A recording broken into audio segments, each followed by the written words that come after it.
Hi, this is Jim Gibson, CableSupply.com, and today we're going to be talking about how to bid a project, and this is the second in the series. And the last series we talked about contracts, we talked about some of the legal ramifications and cabling and building, things like that. And this time we're going to be talking about, some of the things that you should know ahead of time before you go in and you start figuring out what you need to do. Don't pull any cables until you actually know what you're doing here. Now, why do I know all these things? Well, I've been in IT now for 40 years and own my own company for 28, 29 years now, and we were a cabling company. We cabled everywhere in the United States, every single state, every single year, for big corporations, for small corporations, for in-between corporations.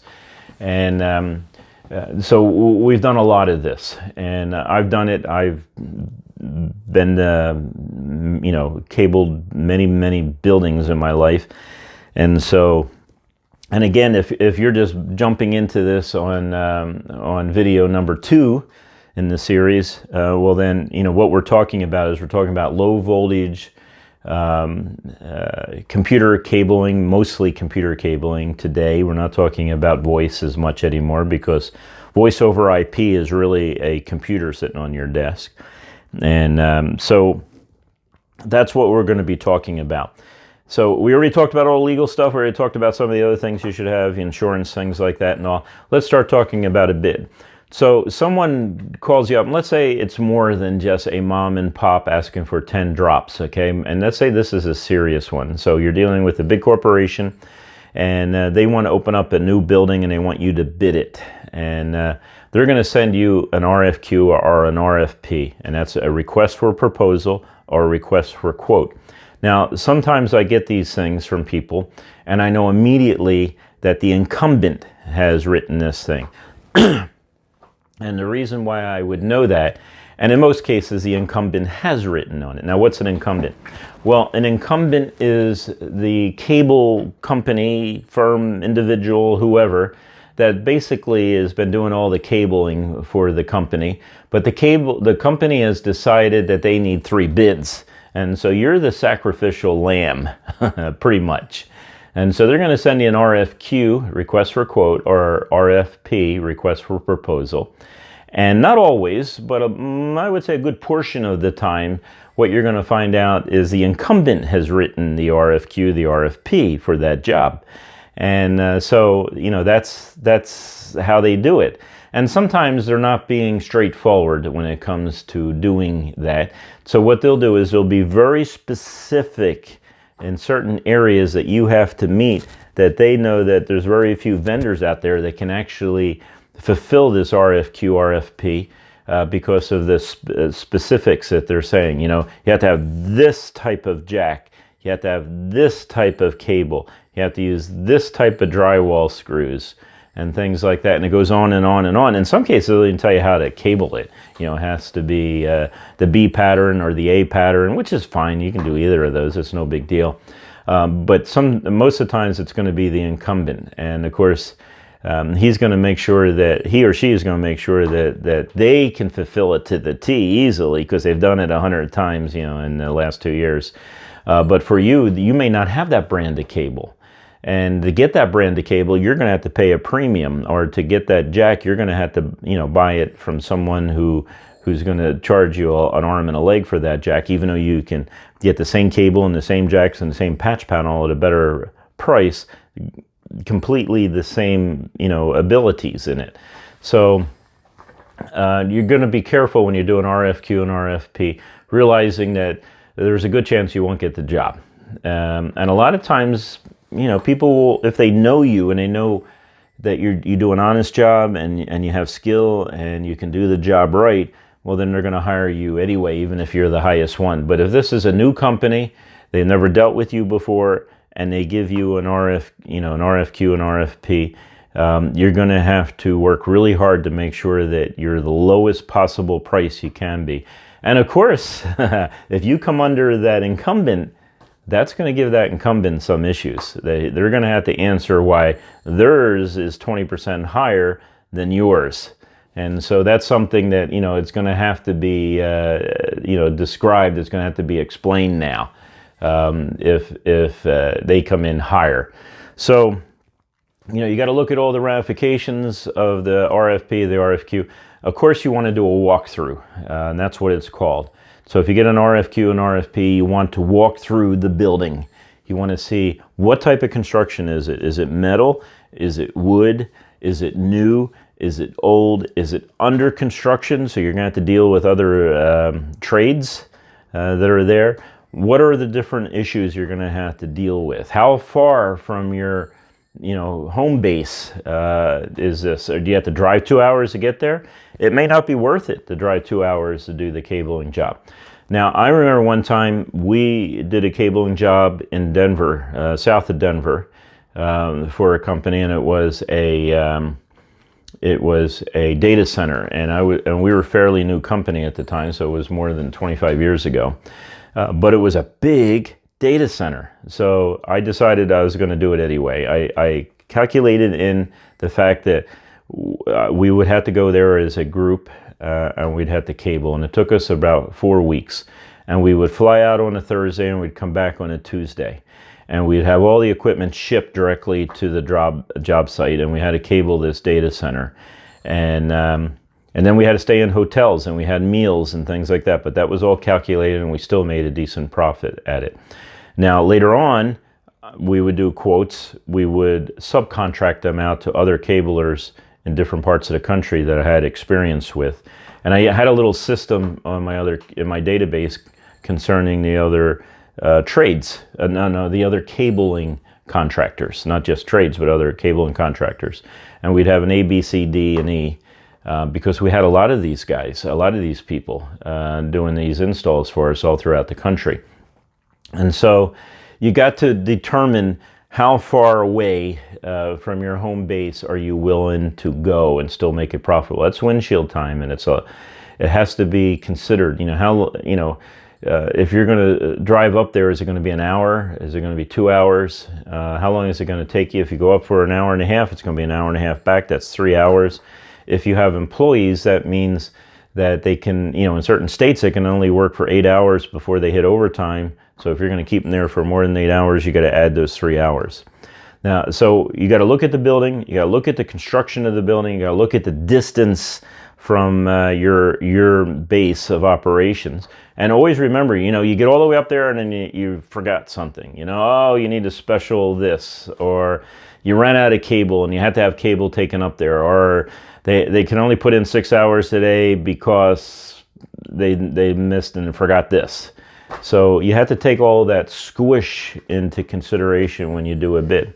So the next thing you need to do is you got to make sure that the codes at that building, is there already special codes in that area? Does it need plenum cable?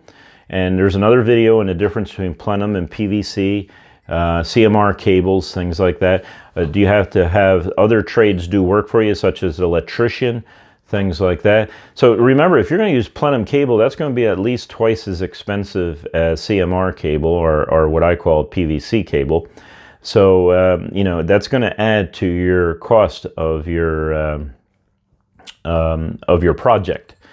So you want to go through all that. Now, if you're doing an RFP and RFQ, hopefully they've already identified it as a plenum rated ceiling or non-plenum rated, or the codes, or they'll get you on this one thing. They'll just say, you got to follow all the codes. Well, of course you got to follow all the codes, but what are the codes in that area, that you're going to? Some places, that you can't do construction, you can't do additional work in certain high-rise buildings between certain hours. You can't use halty guns, you can't have people coming and going and things like that. So you got to know what's going on in the area of construction.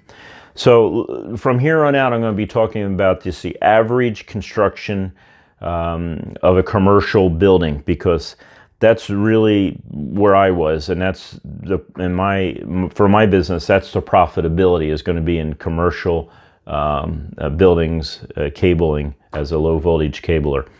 So you got to come with certain standards. What color of cable are you going to use? Is there a requirement in RFP, RFQ? Sometimes there is. Stay away from the yellow and the reds, because a lot of times Yellow and red, sometimes you're looking in the ceiling and you think it's fiber, or you think it's an alarm cable. So usually blue or white, usually blue, 90% is blue. You know, did they give you enough information to give an honest bid? Can you make recommendations on this cabling? You know, is it going to be 2 jacks at each location, or 4 jacks, or just 1? And why is 1 a bad idea? And, oh, you're missing some jacks here, you should add these type of things. But remember, you only bid what the customer requests. Now, to be honest, if the customer requests something that you know that they need, then to be honest, you should point that out to them in writing. So in the future, when you get to that point and you need it to finish your cabling job, you need to say, look, you know, the thing that we talked about earlier, I'm going to need that. So we're going to have to do what's called an add, a delete form. So I always had this form called an add or delete form. So customers could add or they could delete something. So if they want to add a jack, we'd fill out the form, get them to sign, because the contract said no adds or deletions without a signed document. So I'd get that and get it signed by the customer, and that's going to save you a lot of headaches. You know, a lot of times you have you got to make sure you're talking to the decision maker, because you'll have, you know, someone comes in that just worked there for 2 weeks and they say, oh, I want another jack right next to my desk over here, and you put that jack in, and the customer says, I didn't authorize that, I'm not paying. So you got to have it in writing, has to be signed by the person authorizing it. Now, generally speaking, when you're dealing with onesie twosies, you know, like I said, 5 or 10 jacks and all, that's going to be your most expensive labor per jack, per drop is going to be your most expensive labor, because that drop, you know, you got to get everything out and in and everything else. And if you got to go there to give a bid over 2 jacks, I don't know why you would personally. Just tell someone over the phone what your going rates are and how long you think it's going to take. But that's going to take you the longest. Now, if you're doing, you know, 20, 50, 100, that's the most ideal. The more pulls you can do in a building, the less expensive time-wise it's going to be for you for labor. And so I pretty much estimate that it takes about an hour and 15 minutes on the bigger ones. So anything above 20 jacks, 20 pulls or drops are going to be about an hour and 15 minutes per pull. Now that only is estimate if it's 1 pull to 1 location. So if you got 2 pulls at the same location, it's probably going to be 45 minutes a pull, not an hour and 15 minutes. And so, you know, because everything's coming to the right place, it might be a little bit more. It might be like 50 minutes a pull. You're going to have to figure that out, or you're going to have to step over furniture. You're going to have to step over other trades. It's going to take you a little bit longer. You shouldn't bid that close, though, that if something comes up that you got to step over furniture or other trades, you know, you should have enough squish in your job to be able to handle that. But I figure about an hour, 15 minutes. And what does that include? Well, that includes your pre-cable, you know, pulling the cable to the location. And of course, once you pre-cable, you got to wait till the walls are painted. And I always like wait until the carpet's down before I do anything else. And then after the pre-cable, then you're going to set finish. Set finish means you punch it down to the patch panel, you punch it down to the jacks, you put the faceplate right on the wall. And so, and then next is going to be your documentation and your testing and labeling.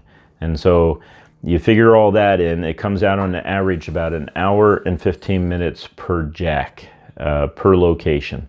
So if it's a dual jack, it's going to be a little less, maybe 15 minutes less, because you know, you still have to punch down the thing, and you still have to dress the cables, and still got to pull the cables and everything else. So these are all just squishy ideas here. You're gonna get a feel for it after you start doing some quotes. So, but the bottom line is you got certain things, you know. So when someone says, you know, hey, this is a building we're going to be installing, you know, moving in on 1st of July, and this is the 1st of January. And And they'll tell you after they signed your agreement that that's what it's going to be. So that if you're going into a fresh building, that you don't have to do demo in the building, then that that's the easiest job to do.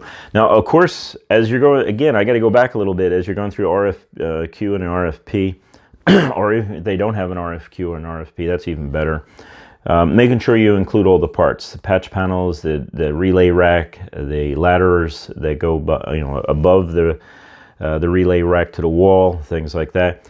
Make sure you're saying that you're not going to provide, or you are going to provide, patch panels and line cords. Line cord, technically, people call it patch cords, but it's really, not technically. Technically, it's called a line cord. It goes from the wall to the computer or to the phone. That's a line cord. It's called a patch cord when it goes from the patch panel to the switch. But everyone calls them patch cords, so it doesn't really matter. But to make a long story short, are you going to provide those?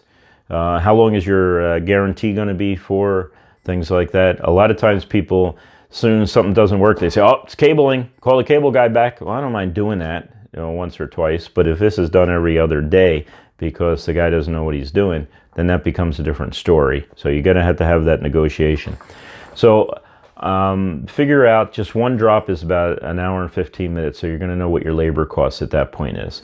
Now, the next thing that I do is when I'm in the building, when I'm getting ready to do my quote, is I figure out the size of the building. How far is the building from one end to the other? And I can do that just walking. I learned this in the Marine Corps when we did land navigation, that from heel to heel, for me, my gate is 2 feet. And so, I can be talking to a customer and I can walk from one end of the building to the other, and I'm counting, in my head, I'm counting my steps from one end of the building to the other. And so once I get to the other end, if I've walked 100 steps, then it's 200 feet roughly. You don't have to be exact or precise in this. And the reason why is, it's just the nature of the job. You got those cables in the ceiling, and sometimes they're zigzagging around and things like that. And you got, 10 foot up the wall and 10 foot down the wall. You got cables coming out of the wall. You got cables going to your patch panel. So you're just looking for a general idea. How big is this project going to be to get the cables to where they need to go to? And so that's what you're looking for. And of course, you're also looking for, how tall is the ceiling? If you got a really tall ceiling and you're going to, have to have tall ladders, well, you're going to have to estimate that in your labor. And if you're doing a warehouse, you're going to need a scissor lift. Well, how tall is the top of the warehouse? And you got to make sure that scissor lift that you rent, unless you own one. I thought about owning them in the past. I'm glad I didn't. But if you're going to rent that, it's going to cost a certain amount of money. So if you're going to use a scissor lift to put a lot of outlets in the warehouse, well, then that cost of that scissor lift needs to be considered in your cost of your materials. And but if you're putting in 100 jacks in the warehouse, then it's going to be less per location, or less per drop, or less per pull. But think that through. And doing warehouse, by the way, sometimes takes a lot longer if you don't know what you're doing. You got to get the cables between those rafters that are up there in the top of the warehouse, things like that, and then bring them down the pole. So you're gonna have to figure out your distances. Doesn't mean you need a tape measure, because that's just too detailed. It's just going to take up time. You're going to look silly, things like that. One of the things I have is I have a laser rangefinder, and really didn't need it, but a couple times I've lost jobs because the customer didn't have confidence that I was doing it, and the competition had a laser rangefinder, and so I decided to get one. And that's really good when you're in a warehouse. You put it on the floor, shoot it to the ceiling, the height of the ceiling, make sure you get a scissor lift that can reach that high. So that's one thing that I always made sure I did, is get the height of the ceiling. Now, is it multiple floors? How are you going to get between the floors? You're going to have to charge for that. And what type of setup, with your switches. You don't need to run 50 cables from one floor to another. You don't ever want to do that, because that will take you forever, and it will eat up the maximum distance, which is 100 meters from the computer or the telephone all the way to the switch. So you really can't even run it 100 meters. You're looking at like 300 feet is going to be your maximum.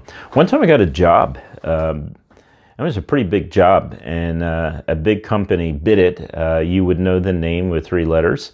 And we looked at their bid, or the discussion. I don't think we actually saw the bid, but realized that they designed it wrong, that they were way over 100 meters in this building full of cubes.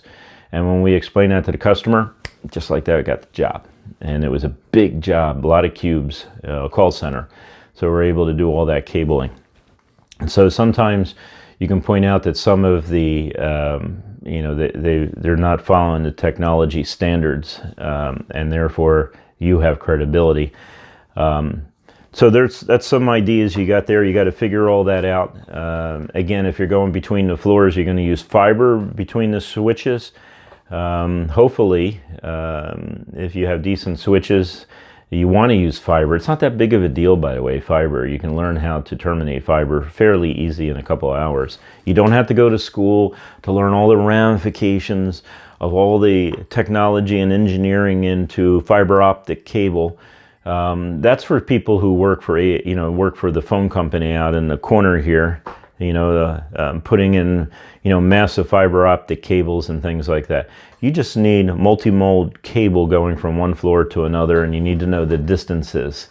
And that's really going to save you a lot of cabling hassle and everything else. And if you come up with a better cabling plan than your competitors, if they're talking about bringing, doing 50 drops on floor 1 and bringing them all up through a hole in the ceiling and the floor and everything else, and put them in a switch up there, you're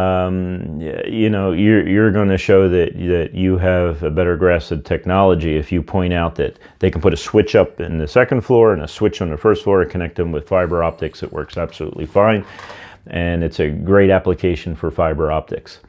So, there are some of the things you want to look at: the type of construction, how tall the ceilings are, the distances, how many drops, things like that. If you're going to, the average distance, let me go back a little bit, the average distance is going to be less than 100 feet. So just estimate it.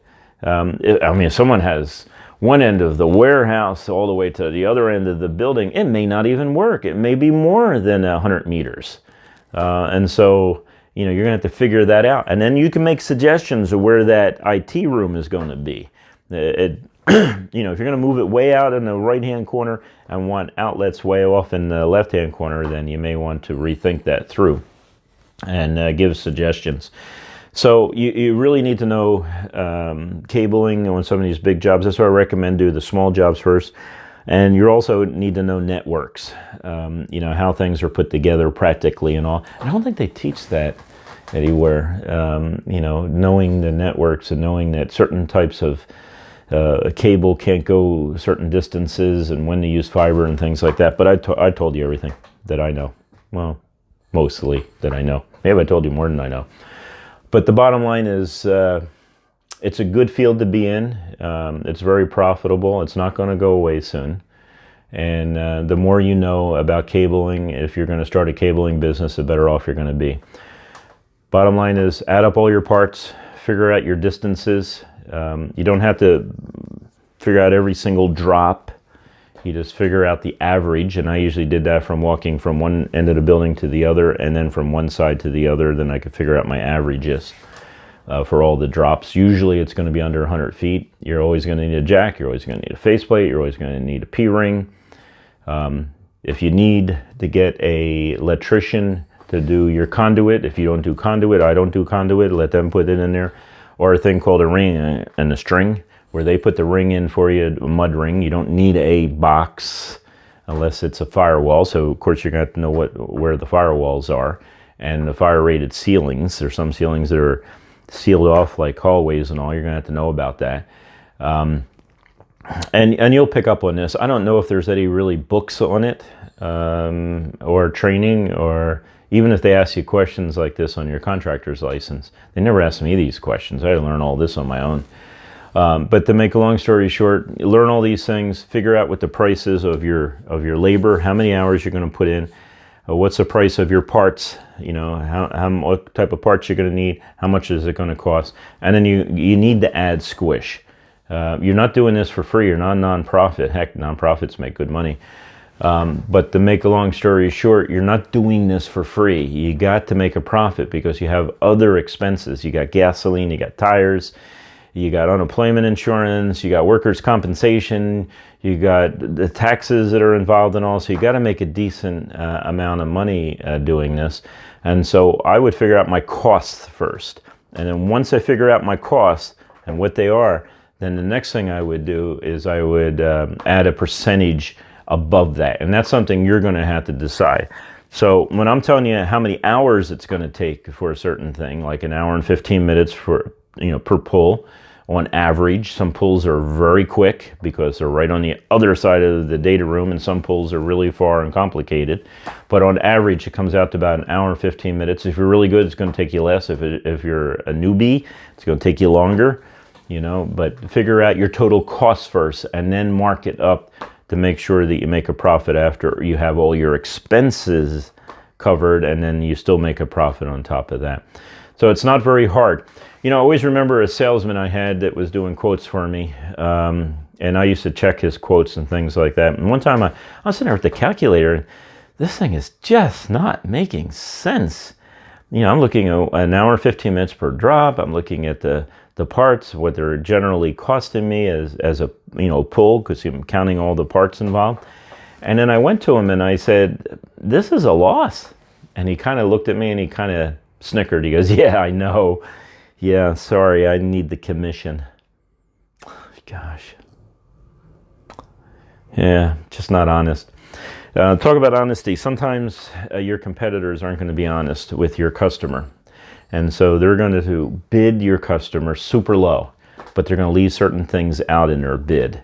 And then what they're going to do is, and they know the customer might be naive in cabling. I mean, come on, everyone's an expert in their own area. It doesn't mean you're an expert in every area. Okay, so even an IT guy that may have been in IT for 20 years doesn't mean that he knows a lot about cabling. The cabling guy, an unethical cabling guy, might not tell the customer that he's going to need something. And so he's just going to bid exactly what's on the RFP, RFQ, which you should to a point. And then what happens is after he starts, he goes, "Oh, I'm going to have to do an add delete. I'm going to have to do an ad on an add delete form, but I'm going to have to do an ad because we didn't include this in our quote." Well, yeah, but you should have known that needed to be included. That's how I would approach that. You should have known that. Now, maybe there's certain things you didn't know, like a restriction on the time that you have to do it, but you should have known that, And so they're going to, exorbitant price is something that they would have quoted maybe $100 for. They're going to put in $500 and then give it to the customer and things like that. And the customer has no choice. You're halfway done the cabling, That's just not fair, man. Have a fair quote. Now, having a fair quote doesn't mean that you add extra stuff either. I had salesmen that used to do that. "Well, we should add extra things here and extra things there," and that's what I quoted, and I didn't get the job. The other guy didn't quote all that extra stuff. Well, did the customer even want that extra stuff in the quote? So you got to quote to the RFQ, the RFP, or what the customer is telling you they need. But you got to make sure that you include everything, to be honest, because that, in my mind, is completely unhonest. I'll tell you a story. I had a supposed friend. I guess he's still a friend. I don't know. He was moving into a brand new building, and he asked me for a quote. And I said, sure. And I gave him a quote, and I gave him an honest quote. It covered everything. And he went with a competitor, which is fine. It would have been nice if he called me and said, "I'm going with the competitor because XYZ." So that's why I question whether he's a friend. But anyway, he went with the competitor. And then he called me up and he said, "Hey, I got a couple questions for you. Do I really need this?" And I said, "Yeah, you really did. This is what I put in my quote." And he said, "Oh, I went with him because he's the lowest price." And so far, he's going to be a lot higher than you. Well, that's why, as a friend, you should have called me. But anyway, then I got a call a couple weeks later, a month later, 2 months later, or whatever it was. And he said, hey, have you ever missed a cut date? Now, some people may not know what a cut date is. Cut date is, in a contract, it says you will be complete and ready to turn over your work to your customer on this date at this time. And in my whole life, I've never missed a cut date. But my supposed friend, business owner, called me up and he says, I just want to know, have you ever missed a cut date? And I said, well, what's the problem? He goes, well, they're like a month behind. A month behind? I think they only had like 150 locations, maybe 200. It could have been done in a short time period. And I said, nope, never missed a cut date. And I said, why? And they said, well, they said it's normal in the industry to miss the cut date. And they're really holding up the other trades, and they're holding up my ability to get in there, and it's costing me more money in rent where I'm at, so I can't move into my building until that's done. So there's a lot of hidden costs there when people are unethical. And so you want to be ethical. You want to build your business. So 20 years from now, you're still around. And you need to be a person of your word, that if you say you're going to have it done by a certain time, then you do everything necessary to get it done by that time. Now, talking about going into a contract meeting, a construction meeting, once they sign the contract and everything is ready to go and they've given you a deposit or whatever else that they're giving, and with the deposit, sometimes people hold back 10%, and that's reasonable. Hold back 10% for 60 days or something like that. 50% is not reasonable. 10% is reasonable. So if you're dealing with a company that does construction or a big corporation, they know 10% holdback is not an unreasonable thing, but they pay you on time. They sign off on it. And then you have to release your lien. If you have a lien on the company, you have to release it, then they pay you the 10%. But anyway, make a long story short, sometimes you're in construction meetings, and I've been in so many of these, they sit around a big conference table, and the general contractor will say, okay, this is going to happen, and that's going to happen, this is the date, this is that date, this date, everything else, different dates. So what I need you to do, low voltage guy, I need you in a certain time. And that's okay, that's fine. What I have found out is that certain time usually gets pushed because the other trades get behind, and so it pushes your get behind type of thing. And if you're dealing with a inexperienced general contractor, then a lot of times they will call you up and start to control your schedule. They'll say, oh, drywall is supposed to go up next week, get in here and put the wires in. I say, no, we come in after the drywall goes up. No matter what people say, and I've seen these videos on YouTube where they like to pull the wire before the drywall's up. You want to pull the wire after the drywall's up. The drywall guy is going to accidentally squish your cable or put a screw through it or anything else. You want to pull your cable after the drywall's up. So you know your trade. You need to assure the general contractor that you know what to do and when to do it and everything else. And it's better to get in there after they put up the grid too, before they put the ceiling tiles in, but people have different opinions on that particular item. I think I've covered just about everything I could think of.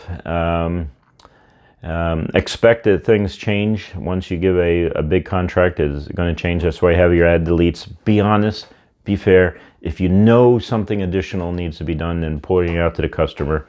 Just treat people like you like to be treated, and make sure that your work is done professionally. Now, as you're doing your work, one other thing, some sites you need a hard hat, you need work boots, you need a reflective vest. I have no idea why you need a reflective vest inside a building, but there's some rules where they need that, and they say that you need a reflective vest. Oh gosh, why? I have no idea. Something else you just have to have, but follow the rules. When you go in to a construction site, make sure you know what the rules are. Talk to the general contractor, and usually there's a supervisor there called Soup, and so you go talk to Soup, and you introduce yourself to them. This is what I am. This is who I am. Here's my card. If you need to get a hold of me, please keep this card. Call me. I'm here to support you. Respect the other trades. Work with the other trades. If you need to move your cables over a little bit so someone can put in your the HVAC things, do it, man. It's just like no big deal. You're not going to have a lot of friends on there. They're going to come in and do their job. You're going to come in and do your job, and you're not going to spend a lot of time there. But the soup needs to hear from you, and he needs to hear, that you're there on site. So when you go, you need to introduce yourself for the first time. Maybe not every time afterwards, but you need to at least introduce yourself. Respect the general contractor. Respect the other trades. Treat them with respect. Most of the time, they're just focused on what they're doing. They're going to treat you with respect. But it's a great family to be in construction, and I really liked it. And if you got to wear a stupid hard hat in a building that the drop ceiling is already in, okay, so wear it. If you're going to wear a reflective vest, as if someone's going to drive through the conference room and run you over with their pickup truck, wear the vest. Do whatever you have to do. Just get in there, be professional. You're gonna have a reputation after a while. And I know in my area all the good cablers are, and I know who all the bad cablers are. And sometimes I walk into a building to do something else. I'm working with them concerning cloud, and I can look at the cabling and I can tell that my company did that cabling, not because I knew prior, but because I knew what type of style of cabling it is. You will get to that point. You will recognize your own style of cabling. And and there's more than one style. As long as it passes and as long as it's professional, that's all that matters. You'll have your own style. I had mine. I trained my people that way, so I knew when I walked into a building, I could look at a backboard, I could pretty much tell, or if I walked into a data room, I could pretty much tell that my people did that cabling. And I would say that sometimes, did we do your cabling? And they would say, well, of course you did, 5, 6, 7, 8, 10 years ago. It's that type of business. People remember you according to your work. Again, this is Jim Gibson with CableSupply.com. Please, if you like this video, then give me a thumbs up, subscribe, and everything else. But there's something else too. Why don't you just buy from my company, CableSupply.com? And give me ideas if you want any other videos, what type of videos you want, things like that, what you'd like me to talk about. But a lot of people asked for this video, and I thank you for watching, and you have a wonderful day, and hopefully you get 70% of everything you bid. That's a good number, by the way, 70%.